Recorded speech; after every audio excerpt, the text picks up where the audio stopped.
ओम साई राम, जय साई राम। श्री सच्चिदानंद सद्गुरु साईनाथ महाराज जी की जय। श्री साई सच्चित्र अध्याय 10। श्री गणेशाय नमः। श्री सद्गुरु साईनाथाय नमः। बुद्धि के देवता श्री गणेश जी को मेरा नमस्कार। विद्या की देवी माँ सरस्वती देवी को मेरा नमस्कार।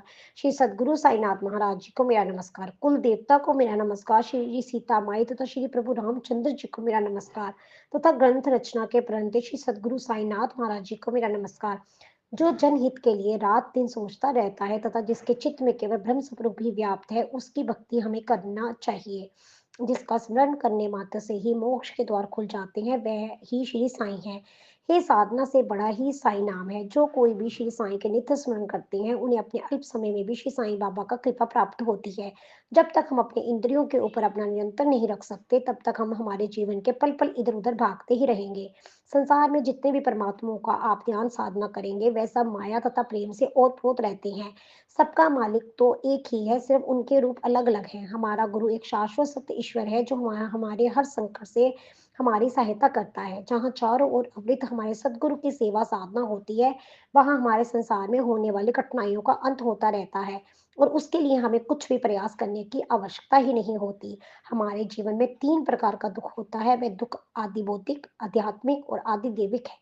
लेकिन जो भी भक्त हमेशा अपने सद्गुरु के निरंतर चिंतन में रहते हैं, उनके दुःख की नैया सद्गुरु ऐसे ही किनारे तक ले जाते हैं, फिर जो उस नाव से तैर जाता है, उसका नाव चलाने वाले के ऊपर भरोसा बैठ जाता है। हमारा जीवन संसार भी एक भवसागर है, उस भवसागर की नैया को पार करने के लिए अपने सद्गुरु के ऊपर अपना विश्वास होना चाहिए। हमने 8वें अध्याय में नर जन्म का महत्व, बाबा के भिक्षा संबंधित विषयों पर हमने जानकारी प्राप्त की थी। हमने ये भी देखा था कि वाजपेयी बाबा के लिए ज्वार की रोटी घने जंगल में कैसे ले जाती थी तथा वह बाबा को कैसे ढूंढती थी। हमने बाबा का एक वक्त कुशाचंद के बारे में भी देखा था। महाराजपति तात्या व श्री साईं बाबा एक साथ लेकिन अलग-अलग पद्धति में से मस्जिद में कैसे सोते थे, ये भी हमने देखा है। अब श्रोताओं से निवेदन है कि इसके बाद का बाबा का आगे का चित्र श्रीदत्त भगवान का स्मरण करते हुए शुरू करते हैं। बाबा कहाँ जाते थे, नींद कैसे लेते थे, बाबा अन्य जगह पर कैसे विचरण करते थे, ये सब हम इस अध्याय में देखेंगे। जो कोई भी हिंदू हो या मुस्लिम हो, बाबा तो दोनों धर्म के व्यक्तियों से माँ जैसा ही प्यार करते थे। बाबा के आसपास के क्षेत्र में तथा जंगलों में हिंसक प्रवृत्तियों के जानवर भी आपस में प्यार से रहते थे। पिछले अध्याय में हमने देखा है कि बाबा अपना विश्राटन तथा भोजन कैसे करते थे, इसके बारे में देखा था। अब बाबा कहाँ और कैसे सोते थे तथा अपनी नींद लेते थे, इसके बारे में चर्चा करेंगे। अनुमानित 4 फुट अनुमानित 4 फुट की लंबी तथा 1.5 फुट चौड़ी सपाट लकड़ी या लकड़ी की चादर, जिसे एक जीर्ण वस्तु के से निर्मित चिंदी की रस्सी से झोंपड़ी के छत से बंधी थी, जिस पर बाबा सोते थे। बाबा जिस लकड़ी की चादर पर सोते थे, उसके ऊपरी भाग में 2 छोटे तकिया और उसके पीछे 2 दिए तथा पैर की दिशा की तरफ नीचे 2 दिए, ऐसे कुल 4 दिए निरंतर जलते थे। बाबा अपनी गर्दन झुकाकर निभ्रस्त अवस्था में उस लकड़ी के चद्दर पर बैठते थे। रात को बाबा उस पर सोने के लिए कब आते थे और कब जाते थे, इसके बारे में किसी को कुछ भी पता नहीं चलता था। उनकी ये सब अवस्थाएं देखकर सबको आश्चर्य होता था। बाबा के पास सभी प्रकार की अष्ट सिद्धियां व्याप्त थी। वास्तव में जिस लकड़ी के पत्ते पर सोते थे, उसका वजन उस रस्सियों से कई गुना ज्यादा था। लेकिन उस जीर्ण वस्तुओं की रस्सियां उन वजनदार लकड़ी की चादर तथा बाबा का वजन कैसे उठाती, ये तो बाबा ही जाने। जब कभी आपने आंखों में से एक छोटा सा सूक्ष्म टुकड़ा जाता था, तो हमें आंखें में कितनी पीड़ा उठानी पड़ती थी, लेकिन उसी आंखों से हम अपना संसार सुख देखने का प्रयास करते हैं। बाबा तो सर्वव्यापी थे तथा उनकी व्याप्ति सभी जीव जंतुओं में थी। अष्ट सिद्धियां उनकी दासियां थी, ऐसी उस लकड़ी की चादर की एक बात थी। अष्ट सिद्धि की महिमा प्रकाश था, जैसे नवनिधियां जिनके पास ऐसे नियति थे, उस लकड़ी की चादर तो एक निमित्त थी। कीड़े, मुंगी, सुअर, पशु, पक्षी, ये तो सब आमने सामने जीव हैं। राजा हो या रंक हो, सबको तो भगवान एक ही नजर से देखते हैं। बाबा का ये हृदय में पर भ्रम भाव होने के बावजूद जो भी कभी भी विषाद वृत्ति जैसा व्यवहार करते थे, उनके दिल में शुद्ध ईश्वर स्वरूप जैसा भाव था। वह विश्व के व्यापक स्वरूप का हमेशा चिंतन करते थे। कभी कभी वह प्रेम से देखते थे और कभी कभी वह पाषाण स्वरूप कठोर रूप धारण करते थे। कभी कभी वह गाली गलौज करते थे और कभी वह खुशी से निहारते थे। कभी कभी बाबा अत्यंत शांत मुद्रा में रहते थे, तो कभी कभी उनका इतना गुस्सा आता था कि वे अपने दांत बाहर निकालकर अपना गुस्सा दिखाते थे। बाबा आत्म स्थिति रहे, जहाँ अपने आप में आत्मरत रहते, भक्तों के लिए तो हमेशा प्रसन्नचित्त स्वरूप रहते थे। पर ब्रह्म स्वरूप अवतार श्री साईं बाबा एक सगुण मूर्ति थी, जो इस संसार में मनुष्य रूप धारण करके अवतरित हो गई थी। उनके कार्यकलाप में जिन जिन लोगों को साईं बाबा का सहवास प्राप्त हो गया था, वे तो सचमुच भाग्यवान थे। जिनके कार्य अपने पूर्व जन्म में प्रबल थे, उन्हें श्री साईं बाबा का सानिध्य प्राप्त हो गया था। श्री साईं बाबा स्वयं आत्मबोधि थे। श्री साईं बाबा में खुशियाँ हैं और विग्रह भी है, और जो भी व्यक्ति श्री साईं बाबा को अपने हृदय तथा भाव से बाबा में भक्ति करेगा, उसे बाबा भवसागर से पार करेंगे। श्री साईं बाबा अपार तथा अनंत, उनकी गणना करना किसी से संभव नहीं है। उनका रूप भ्रम सब रूप से भी दूर है। ऐसे श्री साईं बाबा अभिन्न और मूर्तिमत हैं। कलियुग का कार्यकाल 4,32,000 वर्ष का है, और उसमें से 5,000 वर्षों का काल व्यतीत होने के बाद बाबा ने इस धरती पर जन्म लिया था। अब श्रोतागण जहाँ संदेह व्यक्त करेंगे कि जब बाबा की जन्म तिथि ही किसी को पता नहीं है, तो फिर ये अनुमान कैसे लगाया गया? इस बात के भ्रम का निरसन करने का प्रयास करेंगे। बाबा के 16 वर्ष पूर्ण होने के बाद पहली बार शिरडी में प्रकट हुए, और शुरू में 3 वर्ष में वहीं रहने के बावजूद भी उनके बारे में किसी को कोई भी पता नहीं था। लेकिन बाद में चांद पाटिल की पत्नी के भांजे की शादी के बारात के साथ जब बाबा शिरडी आए, तब वह वहीं अपने कार्यकाल समाप्ति तक वहीं रहे। तब जब बाबा 20 वर्ष के हो गए, तब बाबा शिरडी में दिखे। तब से निरंतर 60,000 वर्षों तक वह शिरडी में ही रहे। आश्विन शुक्ल दशमी शके 1840 में बाबा ने दशहरे के शुभ अवसर पर बाबा अपना देह त्याग दिया। अवतारी संत महात्मा पुण्य पुरुष तो अवतरित उनके स्थान में स्थिर रहते हैं। उनको जन्म मरण, सूर्य उदय सूर्य अस्त का कोई मतलब नहीं रहता। वे तो हमेशा निरोगी तथा स्वस्थ रहते हैं।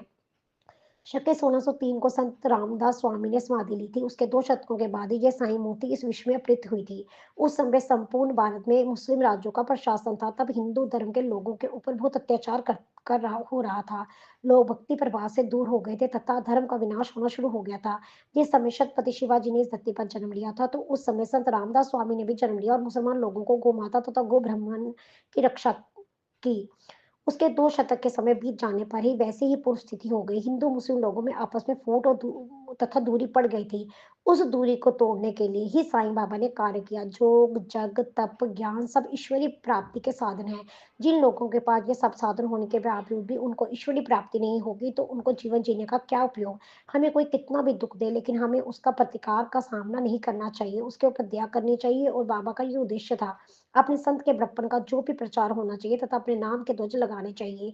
ये धारणा जिस संत के दिल में कभी नहीं थी, वह ही परम ब्रह्म स्वरूप श्री साईं बाबा थे, जिनको अपना कोई भी देह अभिमान नहीं था। अपने शिष्यों के प्रति प्रेम तथा सद्भाव थे, वह थे श्री साईं बाबा।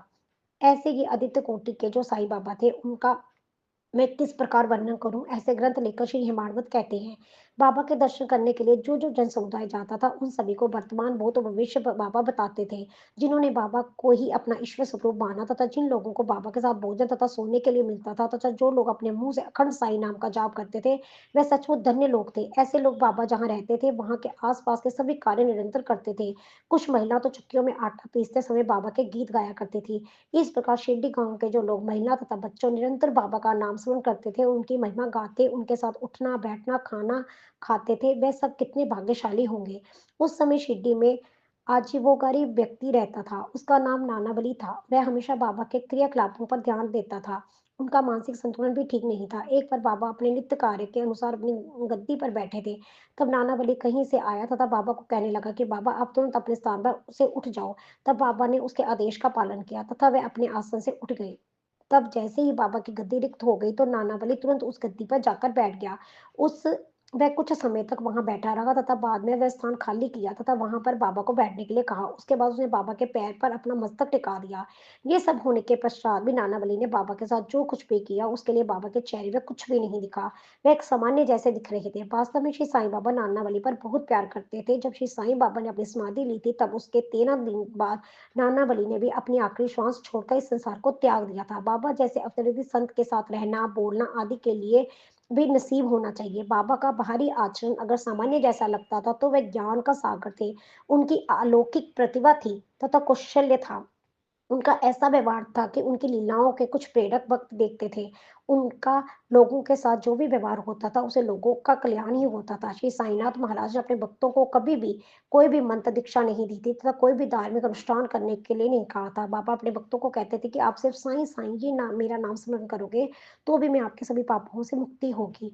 आप सभी बंधनों से मुक्त हो जाओगे।